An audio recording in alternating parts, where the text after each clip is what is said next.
Did you guys ever realize that Legos are just model kits for kids? Anyway, Lego Ninjago! It's the same setup as Teenage Mutant Ninja Turtles. Teenage Mutant Ninja Legos. When I first saw Ninjago, I thought it was really stupid. I mean, ninjas that can do a crash bazooka? I wasn't on board. This series got 15 seasons and a theatrical movie release. I needed to understand why you guys like the Living Dreidel show. Apparently, there's a lot of people that thought Ninjago ended after 2 seasons. It literally never stopped. I asked you guys on Twitter what I should include in this video. Prince said, the show originally was supposed to end after seasons 2 or 3, but was so popular it continued. So if you're making a video, then I suggest containing it between those first few seasons. And also because I want to get Lego sets. I'm already trying to reconnect with my appreciation for Star Wars, and I got those Lego sets. What blew my mind is that I thought Legends of Chima came out before Ninjago in 2011,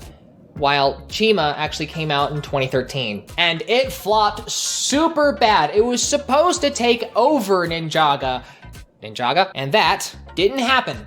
You may remember Lego Ninja from 1998. After this was discontinued, the Lego company wanted to revive the ninja theme, but knew that they needed to adapt on how they would appeal to kids. And so they thought, what if ninjas, but fantasy? They got a bunch of kids and showed them the general concept sketches in order to narrow down what kids liked during the 2010s. They showed them underwater cities, future cities, and fantasy ninjas, and the kids were far more drawn to fantasy ninjas than anything else, finalizing their decision. But you guys already had Lego Atlantis, why would you try doubling down on underwater cities? When creating a new series, the designers were experimenting with basically any and every idea they could.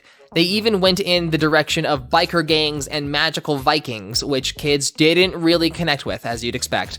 But at least with later seasons, the futuristic ideas come to light.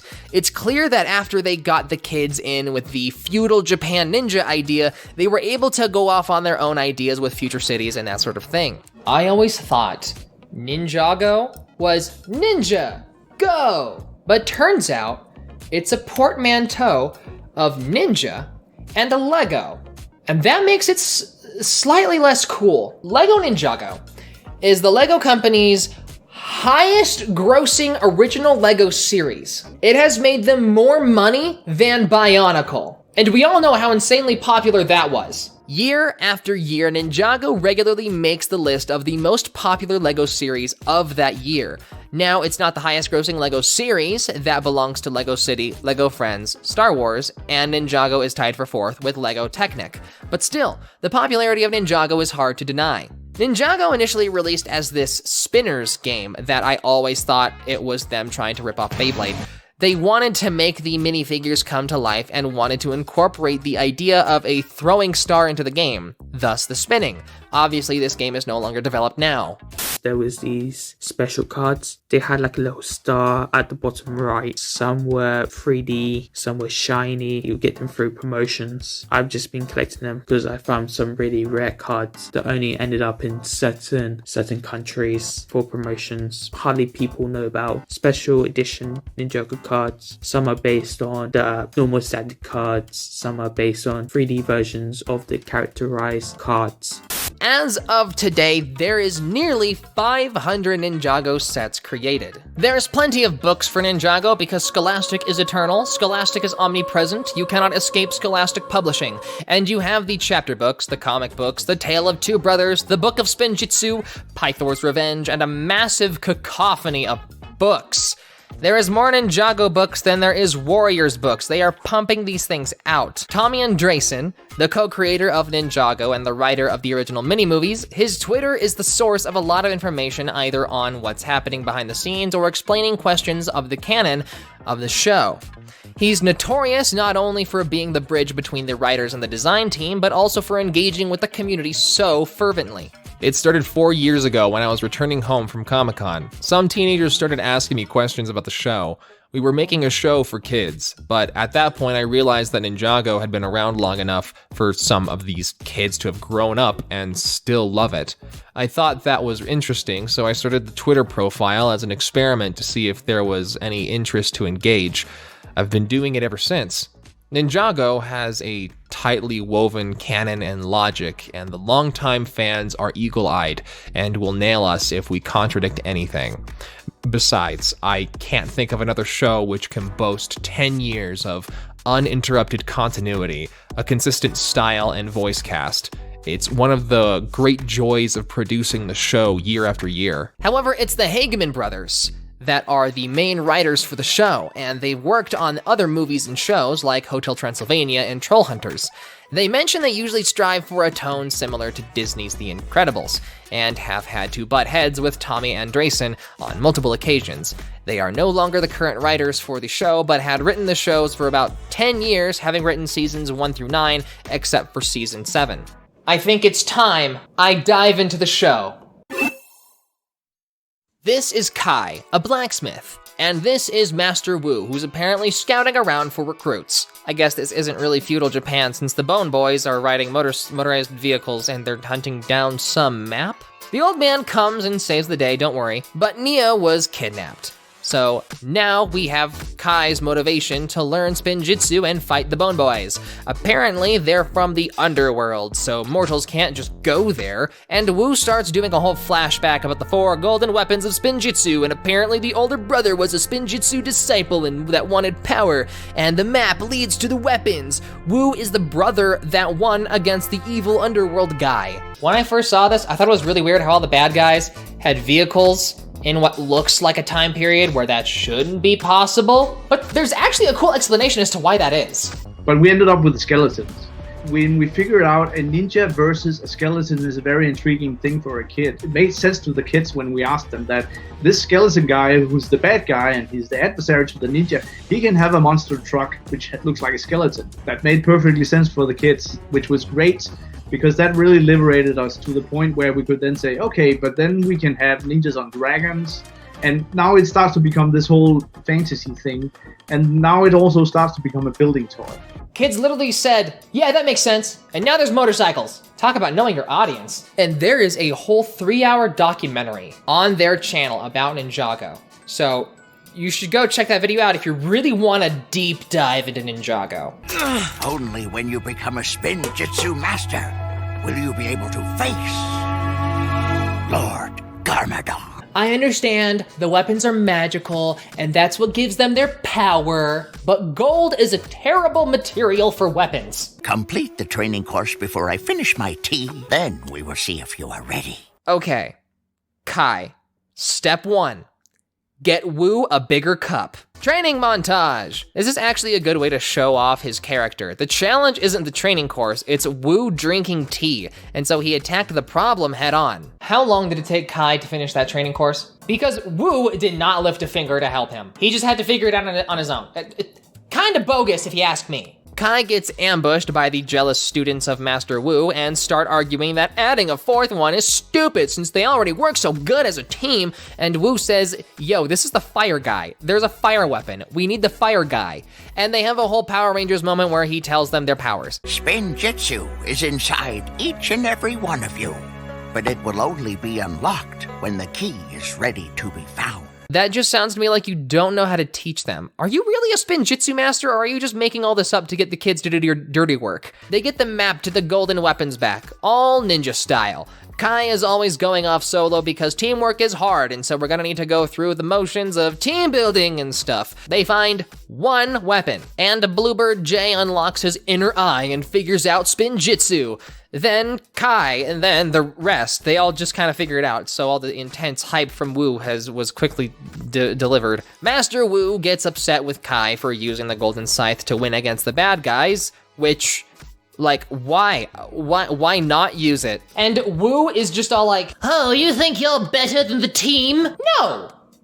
He was just trying to protect everyone. Why would you not use the super powerful weapon? If the concern is Kai thinks he's better than the other parts of the team, then just pass it around.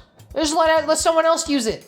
You know, let someone else be the hero. This is what I hate about the wise old man trope. They are always cryptic. And when we discover their wisdom, it's something that could have definitely have just been told to everyone. And Sensei Wu is slowly going down that hole. I may end up disliking Wu if this goes on. The most powerful move in Spin Jitsu can only be accomplished when all 4 elements are combined. The power to create something out of nothing. I heard some guy named Edward tried something similar and it didn't go well for him and his brother. Oh man, it's Garmadon. I'm so surprised. And he wants the ninjas to get the golden weapons and even uses Nia as bait to make him. The question is, why does he want them to have the weapons? I mean, he is trapped in the underworld. I'm guessing he wants them to bring the weapons to him and do all the dirty work for him. Am I being too hard? The other gold weapons get stolen. So Wu decides to go straight to the underworld with the sword so that they can have at least one weapon to fight Garmadon, which, fair idea. Their plan for getting to the underworld is to ride a freaking dragon. This isn't really important, but it's really cool and credit where it's due. I didn't think I'd go, whoa, in a silly Lego show. And through the power of teamwork, they do the Tornado of Creation, which is apparently some ultimate move that needs the 4 elements, yada, yada, yada. We all kind of saw it coming. Oh, and it also just creates stuff. Not sure if they have control over what that part yet, but while I'm here, this show makes sure to have regular intervals of that classic Lego-styled humor. Lots of slapstick here and there, or just some casual jokes between characters. And it doesn't break the pacing of the story. I'm glad to see they didn't skimp out on the humor. They get the 4 weapons. Apparently no one can handle all 4 weapons at once, and so the Bone Dude dies, and a portal through space and time opens, so Garmadon wins. Soon, I will be strong enough to possess the 4 weapons, so I may recreate the world in my image! Oh, so it's just Aku from Samurai Jack? Are you going back in time? Hey, at least they get to keep the gold weapons, that's neat. And then there's a bunch of shorts that don't really contribute to the overall narrative. I mean, it's kind of fun. Just, you know, rounding out some stuff about the ninjas' relationship, or explaining how Garmadon took control of the underworld. It's fun, but it's not important. So let's just get on with the actual show. But also, what parent names their kids Wu and Garmadon? Wait, is Garmadon the last name? Is Sensei Wu technically Sensei Wu Garmadon? How does this work? What's Garmadon's first name? Now we get the actual TV show, complete with an intro song that explains what happened on the mini-movies. Nya? That's how they spell it? Oh man, my weeb brain isn't going to unsee this. It is I, Lloyd Garmadon! Lloyd Garmadon? I thought we were gonna face Lord Garmadon. Apparently they find a scroll that talks about a prophecy where one of them will rise above them all and become the Green Ninja, like the Power Rangers. Oh my god, it's gonna be Lloyd, isn't it? This is gonna play out like Zuko, where the enemy joins the good guys. I'm surprised how much Power Ranger vibes I'm getting from this show. Lloyd literally has a 5 on his shirt because he's gonna be the 5th member. They aren't even trying to hide it. And it's a green 5, come on guys.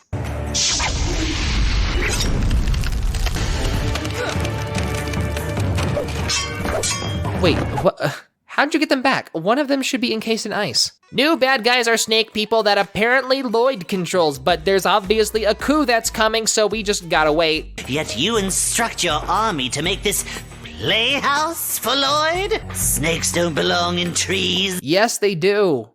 Lots of snakes hang around in trees. Pretty weak argument. Snake people burn down their home. Classic kung fu trope. Love to see it. They all blame Zane because he's the only one on the spectrum, and it's kind of messed up, to be honest. Ugh. Neurotypicals. Lloyd steals some map from the snake people. They realize they're jerks, and Zane is too chill to be offended, and he finds them a replacement home. That was fast. I was hoping this would be a whole little arc. Also, there's an important flute that helps fight against the snake people, which they set up as if it's important when it really isn't. Frankly, the show thus far is fun. It's nothing incredible, but it's a good show to turn off your brain to. However, it is clear that it looks like they're setting stuff up to build up into something bigger. It's just not very engaging in the very beginning since they're still kind of beating around the bush, establishing the characters and their background and their parents and blah, blah, blah, blah. And Wu just having magic artifacts makes sense, but it's not very engaging. Would have been cooler if they had to go find it like they did with the gold weapons. MacGuffins are always pretty neat if they're done well. Also, Their weapons are vehicles. They're leaning hard with the magic. This is literally just the Power Rangers, but ninjas, I swear. They have dragons, dang it. Why do they need vehicles? Oh, wait, so they can sell more Lego sets. What am I thinking? This show is to sell toys. Lloyd is literally just running around awakening all the species of Serpentine, making everything worse, all because he's trying to fix his problem by unleashing other problems. So we got armies of snake people. But since Lloyd is an idiot, the snake person takes the snake map and disappears. And then they capture Lloyd, and instead of punishing him, Wu starts just raising him, which that's so sweet. That's such a smart idea. He's only acting out because he doesn't have a dad. Oh my gosh, I love this so much. Sensei Wu is good in my book. You know, I don't know why I'm expecting this show to be some sort of amazing narrative with intense lore. I know people keep telling me that's what it is, but so far this show is just fun, and I keep sitting here waiting to be impressed, and I keep forgetting to just enjoy myself. It's Lego, for goodness sakes. Let me just reframe my mind so I can be pleasantly surprised at the end. I feel like I'm being a little too negative. Let's take a short break to look at Legos. My partner and I went to Seattle in order to check out the Lego store. I've never actually been to a Lego store, and I had friends in Seattle, so everything lined up perfectly. We went to the Bellevue Mall, where we saw giant Lego bricks and awesome models on display. When did they start making Avatar sets? Can we get a rabbit for the New Year's rabbit? What? It's Year of the Rabbit. The Uber was $50 just here in itself, but we can buy like one Lego set and boom, we'll get it. This is awesome. It's $400. It's $400. I don't care, it's still awesome. What, does it come with that limited edition Golden Woo? Oh, dang. Does she get a new mech? You'll have to watch and find out. I never noticed. It's been in his room this entire time. And then I started watching Ninjago, and I'm like, wait a minute, I know that mech suit. I've seen it 1,000 times. This is what I mean when the Ninjago sets are like so unique. This is so freaking cool. Look at all this. I asked if they had any Lego Chima, but they said sadly no. There we got to make our own little custom minifigs. Boom. You, me, and our son. Child. Not only that, but they had this AR generator where you can put any Lego box in front of the camera and it will create the Lego set fully built so that you can judge how much you want it and how big it is, and it's really smart and really cool. All in all, it was really fun. We also checked out a bunch of other areas in Seattle, only for me to come back home and realize there is a Lego store where I live. So I feel dumb, but it was still fun. The price of Legos is the reason why kids are becoming anti-capitalist. But consumerism is good for the soul. Okay, one more prophecy, but this time it's for the bad guys. When the snake tribes unite, they find special fang blades and unleash a great, terrible, bad evil. You know how it goes. Wrap your head around this! Man, this would be resolved way faster if the show was just rated R. Did you guys ever realize how direct and obvious their names are? Kai for Akai, the Japanese word for the color red. Jay, like a blue jay. Cole, like that thing naughty kids get for Christmas. Santa? Zane for...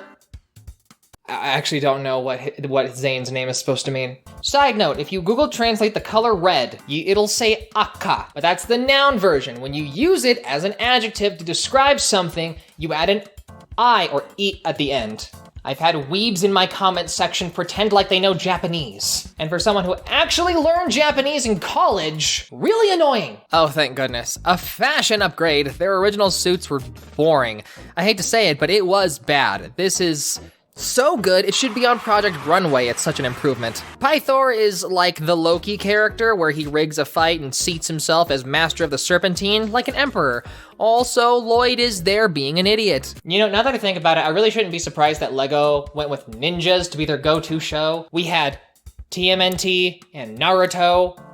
They were really popular during that time. Both of those are ninjas, and Power Rangers have aspects of Kung Fu movies. So, I mean, like, it's just using what was already popular to their advantage. What's great is that they didn't forget about Nia, and they don't make her like Sakura, where she's a boring character. She actually decides to go off on her own and prove to them that she's a capable of helping them. I was concerned they just throw Nia under the bus because she's a girl, and it makes me so happy to see they're actually doing something with her character. Don't worry, they didn't forget about Garmadon. Apparently the big ancient evil snake bit him, and that's why he's a bad guy, not because of some conflicting ideals, just a corruption bite. Nom nom nom, you're a bad guy now. Honestly, that's disappointing. I was hoping for a cool Star Wars Jedi versus Sith sort of thing. I guess I shouldn't be surprised. It's still a show for kids. I'm just happy they're connecting the current conflict with the previous conflict. Makes things flow together smoother. You wanna know why Zane doesn't have any parents? Apparently he's a robot, and it's driving him insane. That's why he's named Zane. Okay, no, I still don't have any idea why he's named Zane, but neat twist though. Wait.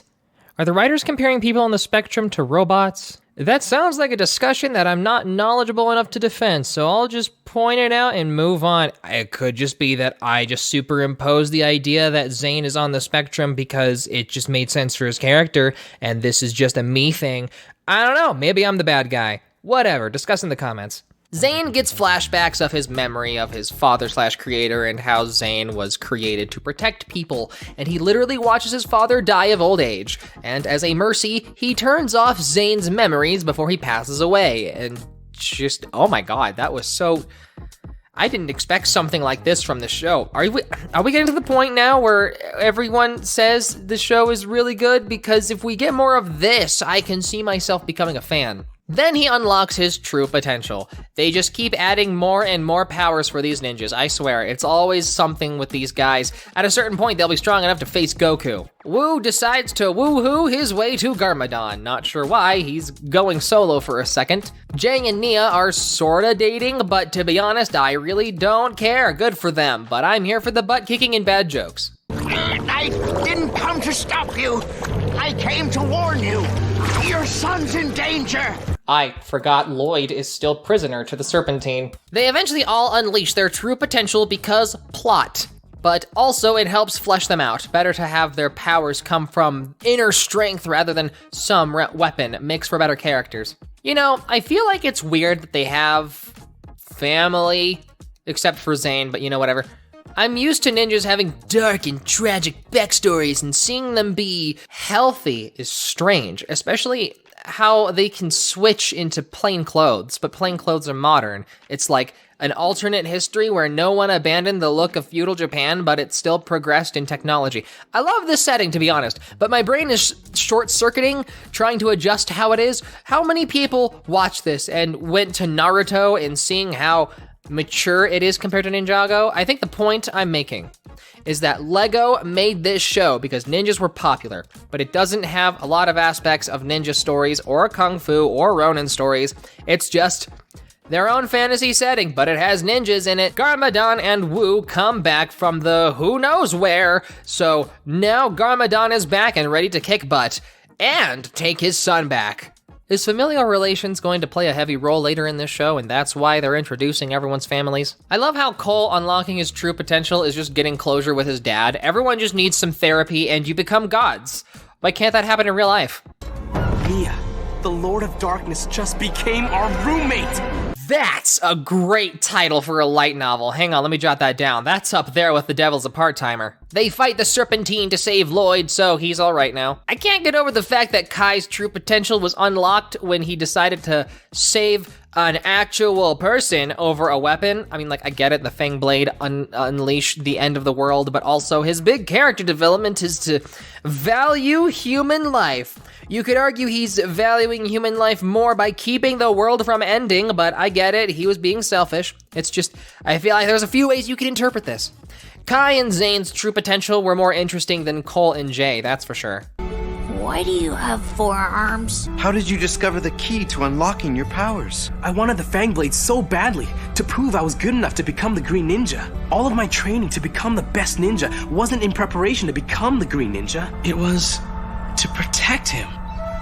They finally figure out the obvious. Listen, I don't like this. I don't like Chosen One stories. He doesn't have a stake in this. Lloyd doesn't necessarily want this. I mean, it's cool that son must face father, but again, it's just the prophecy said so, and not any actual person motivation for it, and it makes it feel empty. But I never had that choice, because because I was bitten. But you still have a choice. Your uncle has a plan for you. And even though it may be to stop me one day, we have to follow our own destiny. Okay, wow.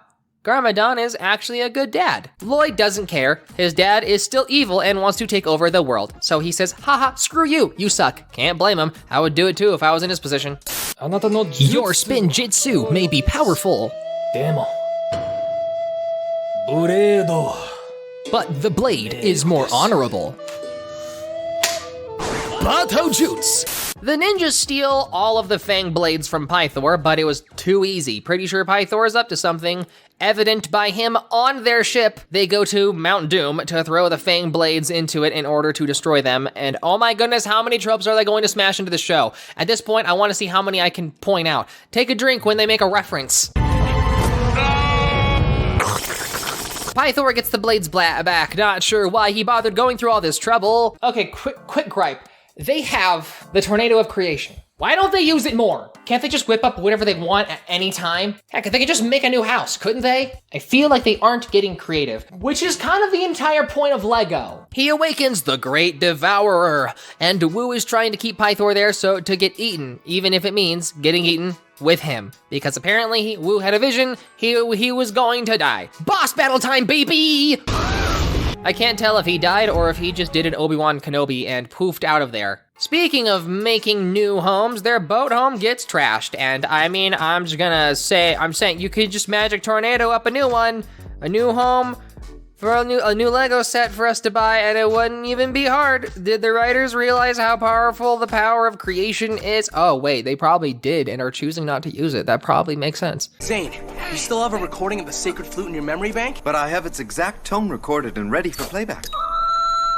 Maybe we need to update Zane's speakers because yikes, I have headphones from 2001 that sound better than that. Tornado of Creation, and he got better speakers. Amazing, I love it. That was supposed to be a joke, but I'm fine with it. Also, random, their dragons are back and they morphed together. How convenient, we have Lego Tiamat.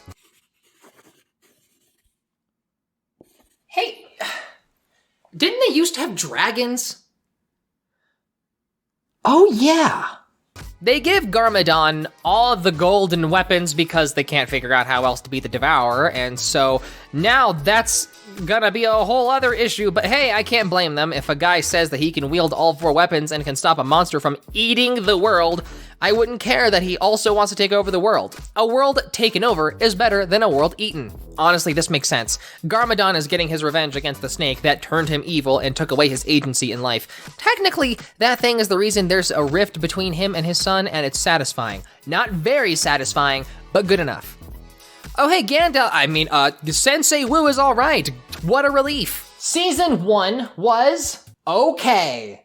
It was very for kids. And with all that praise being given to the show, I was expecting more. Now I know the really good stuff is apparently beyond the first couple seasons, but the first several seasons hold a very special place in a lot of people's hearts, so it felt wrong just not covering them. If I had to grade season 1, it's a C. Feels like they had an idea, they experimented with some things, they put it together pretty well, but I still can't get over the lack of real motivation for the characters. The plot is so simple, it's a little insulting, even for kids. The first season was really bogged down by having to establish all the new villains and characters, which very common for first seasons. You know, I'm not really too upset with this.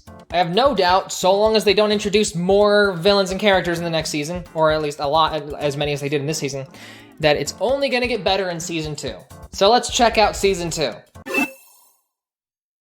Garmadon goes to take control of the remaining Serpentine and offers a team-up, which, I mean, I guess they hate Pythor more than they hate him, so it's the lesser of the two evils. Whoa, evil boat! Oh, yeah, he has the power of creation. Oops. But by getting rid of Sensei Wu, Lloyd will never reach his full potential. No, you're still holding on! Let go! New house, or shack, basement, whatever. The city is rough, even in Ninjago. Wait! I have an idea on how to get new golden weapons. Don't worry, bring them over here, I got you guys. Garmadon puts the gold weapons into a gold ball at the gold peaks and makes the ultimate gold weapon of ultimate gold power or something, I don't know, it's something bad. But Sensei Wu, if we don't have our golden weapons, how will we get back our elemental powers? The power was inside you all along. Go on this massive quest to discover more godlike powers. I fear there is a great disturbance in the Force. During Lloyd's training, they figure out that Lloyd can mimic the power of the golden weapons, and he has the ability to harness all of the elemental powers, thus the coolness of the Green Ninja. Oh my goodness, he's the Avatar. That weird staff has the power of creation, so now he can make anything he wants, but only once a day since it drains so much of his power. Which I'm sure Garmadon isn't going to properly use it. Just make a clone of yourself, or summon an army, or make an army of dragons, or make a copy of the staff. I don't know, something. Guys, meet Brad Tootabone. Such a ha!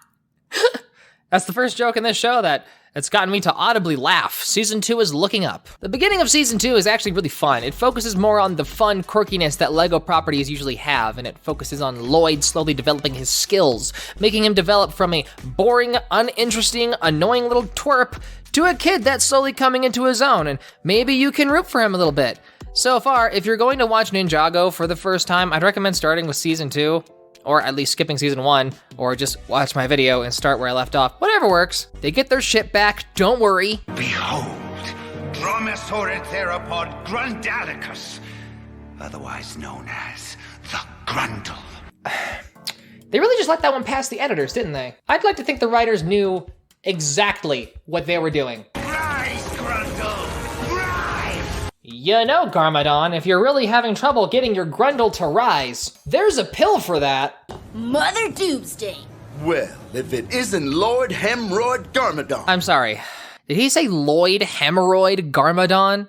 I mean, I heard you can get those when giving birth, but naming him after it? That's low. They get turned into little kids, and they get an aging potion to turn them back, and also to age this monster into a fossil. But then Lloyd ages too. Now he's not a kid, which is honestly messed up. He missed out on his childhood. He's still mentally a kid though, what the heck? This has to screw up his development so bad. Why do you guys need to do this? I'm a little upset with how this isn't happening. I was hoping for them to have Lloyd slowly age throughout the seasons. Wait, he's wearing green. Link wears green. Is this actually supposed to be a Legend of Zelda reference?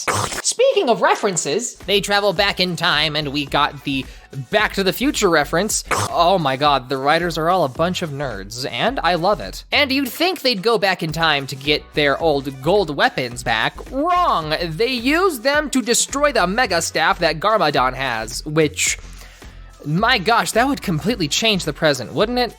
I guess not. Everything looks fine. I guess now Garmadon doesn't have a wishing staff. I feel like that would have disastrous consequences. But whatever, I'll roll with it. I mean, if that's how they wanted to get rid of the Mega Staff of Creation, it was pretty cool. I don't remember my mother. She abandoned me when I was really young. I spent my whole life at Darkley's boarding school. I take back what I said about Garmadon being a good father. Speaking of moms, turns out Lloyd's mom just works at a museum. I was imagining something, I don't know, more, I guess. How did some random person meet the ultimate lord of all evil? I bet it was Tinder. Leave in the comments below, do you think Garmadon can pull? History lesson time! Lloyd's mom was trying to figure out how to save Garmadon, and apparently there's a new, even bigger bad guy named the Overlord, the balance of light and dark. And there's a stone army now, and this one dude literally split the continent in two. Literally a light and dark side, yin and yang. And so long as good and evil remain even, the Overlord won't arise. So that's why Garmadon needs to be stopped. This sounds like it's going to just create bigger and bigger bad guys season after season, which will end up becoming a problem eventually. Oh my gosh, there's 15 seasons. What the heck have they been doing all this time? Anyway, the Storm Warriors wake up. Speaking of which, Garmadon awakens the Island of Evil because of course he does. We all saw that coming. I'm a little lost on why they would have half the season focus on Garmadon and the staff only to have it amount to nothing and switch gears to a new enemy. I actually like the idea of Garmadon battling with his unwilling desire for ultimate evil and the love of his son. It was an interesting dynamic for a villain.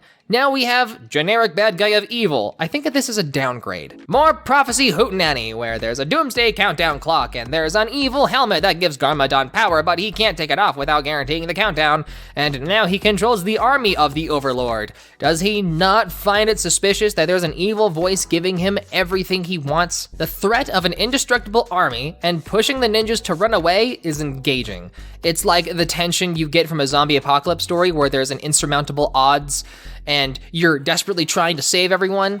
This episode's really good. Why are they looking at each other like that? Oh, maybe Sensei Wu can pull. First, Sensei Wu takes Garmadon's son, and then he takes Garmadon's wife. I mean, Garmadon sucks. So I'm not really sure if this is crappy of him or not, but still. Look, the true power of the Green Ninja can only be unlocked when his 4 protectors find their own pure elemental powers. I called it! And there's... oh my goodness, it's Zane's dad. I thought you were dead. Bonehead Samukai reviving me with a special elixir. He wanted me to create state-of-the-art war machines for their army. Okay, I was about to say this plot twist was lukewarm, but having it tie in with the whole past conflict is awesome. Heck, I even commented on their vehicles and stuff. You notice how they really just don't explain certain details? Like, why was he dying? I thought it was old age, but apparently not. Maybe it was? Is he immortal now? All of these questions and more will not be answered in the next episode. Regardless of what I said about the new enemy, Season 2 really drives home that feeling of epicness that I missed with LEGO. Honestly, this whole episode gives me strong echoes of the days of Bionicle, where it was its own original world with a massive history and that was incredibly interesting. Even though I still prefer the tone of Bionicle, Ninjago is starting to really look up, and Zane is very quickly becoming the best character in this show. I mean, my goodness. The Temple of Light, they made it, and everything they've ever done is inscribed on the walls. Is everything destiny in this show? Why do they need to worry about failing when it looks like no matter what, they'll win? Lloyd gets his super awesome godlike powers and new armor! New gold weapons! They all got elemental swords. Are these considered the new golden weapons, or are they just considered gold weapons? Like, is this a capital G golden, or is this just gold for aesthetic? Lloyd is a god now, so that's cool. Beach episode. I do not want LEGO fan service, guys. Holy crap, you guys are ripped. This was almost as awkward as the time I searched up LEGO in Brick Hub. Lloyd is realizing he doesn't have it in him to fight his father, which is just so dumb. Your father sucks, bro. Where's the teenage angst? Your life has sucked. You deserve this. They try to put the helmet of super evil back on the clock thinking to stop Doomsday, but they were too late. But literally by a few seconds. So now the world is ending, I guess. The ultimate evil weapon is another big robot tank thing. Gosh, can't wait to purchase that at my local store wherever toys are sold. Also, Nia was captured. Which, like, come on. She can kick butt too. Why is she a damsel in distress? Breaks her character a little bit. Nia goes from proving that she's a cool and competent hero, just like the other ninjas, to being the mechanic. At least show her fighting a little bit. Oh, the weapon turns people evil. Nia was just to test things. Yeah, still kind of lame how they did that. I'm not upset at the weapon. I'm upset with them throwing Nia under the bus just to show the weapon's power. Now, skipping throwing Nia under the bus and just showing what happens when he fires the missile would have been better, I swear. The Overlord comes to Ninjago. Garmadon realizes he was used. Oh, he's using Garmadon as a host? Okay, that's kind of cool. I didn't see that coming. My father is still in you. He will fight with me! Lloyd! We do a Harry Potter and the Deathly Hallows, and Lloyd loses, because screw you, the final boss hasn't reached the ultimate form yet, and we need to drag this out longer. And then they just leave. Honestly, it's one of the few very logical things the villains have done. Did I win? No. They get their own mecha robot. The comedy relief character that I didn't expect to be important grabs the helmet and now controls the stone army. Is this guy a recurring character? I'm not going back and adding him in the script. He's some dude that lets the ninja borrow his dojo. Now he has an army. They start getting corrupted because, of course, making dire situations more dire. And Lloyd has to do this alone because main character syndrome. Super epic ultimate godlike fight. He's gone Super Saiyan! Oh my goodness, quick, get Crush 40. We need to get them to make some epic battle music for this. I'll admit, this final episode was pretty epic, even if the banter between Lloyd and the big bad guy was really bad. I mean, like, yikes. Anyway, everything is fine again. Lloyd! Garmadon? Dad? Every ounce of evil and venom is gone. Aww. So from what I gather, this isn't where Ninjago was supposed to end. Obviously, they can just add a new bad guy and add a new struggle and continue the show, which they did. And I'll be covering more of that in their own videos since this video is getting pretty long. Season 2 was definitely better than the first. I know that I'm not really the target audience anymore. I can't really complain, but I can say that it looks like Ninjago is only set up to improve from this point onward. Now that we're all past the Destiny stuff, I'm hoping we can go on to stories where the writing isn't lazy. I really wanted Lloyd have to fight Garmadon. I figured they'd pull an Avatar and just de-evil Garmadon, which happened. They said he had to defeat him. They didn't say he had to die, but that inner turmoil, it was taken away from us. And they had an angsty kid with too much responsibility and a bad father. How did we not get to see more inner turmoil? In season 3, we can see them get older, get normal jobs, and are now in a world that's futuristic. And I'm really excited to see what happens because what I'm seeing is that they want to spread their wings and do whatever they want. The popularity of Ninjago is hard to ignore, even getting the full production music video of the opening theme song from the show. According to Mystic Gengar, the Golden Ninja episode was a cultural revolution for elementary schools at the time.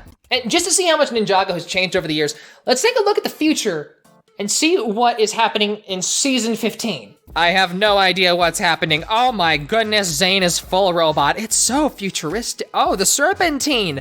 Oh, Sensei Wu got an upgrade. My goodness, this looks like Batman and Gotham City. Oh, wow. Okay, I think I'll keep watching Ninjago. That looks awesome. Subscribe for more Ninjago content. But I wanted to know what you guys thought of Ninjago. So here's what some of you mentioned from my YouTube community post. The fandom of this one is one of the chillest I've ever been in, at least the one on Tumblr. Also, it's always fun reminding people of the show's existence and seeing a wave of nostalgia hit them and later tell them that the show has like 15 seasons and a few more installments and is still going on.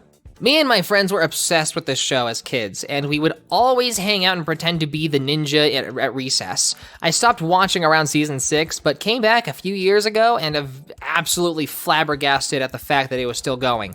I recently met back up with a friend I used to watch it with, and she was shocked too. It probably would have been a good idea to end it where they originally intended for it to, but then we wouldn't have absolute bangers like Tournament of Elements and Possession, which are my favorite seasons. The Ninjago movie that came out in 2017 irked fans as it deviates from the plot of the show, and by that I mean it's not the plot of the show at all. The movie, from what I've heard, is considered non-canon given that it was made more as an introduction to Ninjago for new fans rather than a love letter to established fans. And this released during when Warner Brothers teamed up with Lego to make a series of Lego movies that were all surprisingly well received. The Ninjago movie, however, is the lowest grossing movie of all the Lego movies released thus far. But can you really blame them for doing what they did? I mean, we had around 7 seasons prior to this movie. Trying to make a movie with that much story backing it up, while also making it palatable for people who had never seen Ninjago is really hard. I would have preferred them retelling the original story rather than completely change it. However, Lego relied a lot on the "it's the real world and this is a kid's imagination" thing. And I feel like that's the real reason the movie didn't sit well with fans. The Lego movies do look pretty though. The Lego Ninjago movie is a good starting point for new fans. If you want to get interested into the Ninjago theme, definitely watch the Ninjago movie. The Ninjago movie and the TV show has some similarities, but the Ninjago movie definitely moves away from the idea of the TV show is like spinjitzu, powers they have, the villains, etc. I knew when approaching this video there was a lot of pressure on myself, because usually I like to cover franchises that are largely forgotten. Ninjago is not forgotten. And so there was a lot of pressure for me to figure out how to do this video right. And I'd like to thank everyone who helped me with this video, and all of you who responded to the posts I made on my social media, and all the Lego content creators you saw throughout this video. And especially a big thank you to the entire Ninjago community for allowing me to take this glance into what Ninjago is and help me create this video for people who are outside looking in or people that are casual fans that haven't dived deep into the show. Ninjago fans, go hard. I'm so glad I was reached out by Spinjitzu Master Falcon, who gave me the idea of really featuring more Ninjago content creators and making this video even more of a celebration of the community. But all that said, that's everything I have for this video. Hope you enjoyed this video.